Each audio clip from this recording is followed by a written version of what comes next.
Most students start off the term with great intentions and a strong motivation to succeed. However, this natural motivation for success is unreliable. In fact, for many students, they find that it starts to fade around midterms. The month of February is another common time for this dip in natural motivation. And surprisingly, second year and the year before graduation also tend to be periods of low motivation for students. What this means for students is they need to find some kind of way to artificially motivate themselves, to keep themselves on track. This is what I call tactical motivation. The first principle of tactical motivation is to not get caught in the feeling trap. You can wait a long, long time before you feel like studying, so don't wait. Focus on your actions. Actions are under your conscious control. Feelings are not. The second principle of tactical motivation is to select some strategies or tools to help you keep motivated. Although this won't replace willpower or effort, it will make it a lot easier for yourself. Here are 3 basic tools that you might try. First of all, tap into your natural motivation.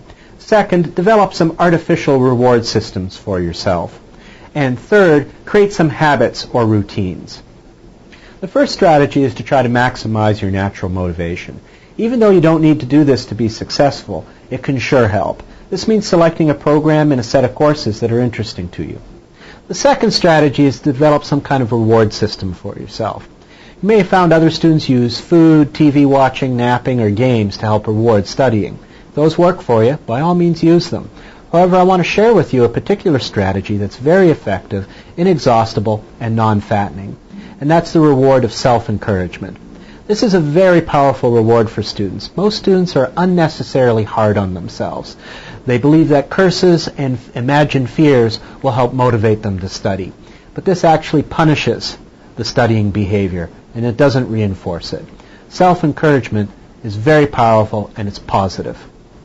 Finally, creating habits is a powerful way to help yourself stay motivated. A habit is anything that is so automated that it just happens. For example, getting to campus in the morning is probably an automated behavior for you. You just walk out of your door, you turn left here, you turn right there, and you end up on campus. Sometimes even when you didn't want to come here and you were trying to get somewhere else. That's how powerful a habit is. Wouldn't it be nice if studying was the same way? In order to help automate these behaviors, you might want to set up some routines for yourself.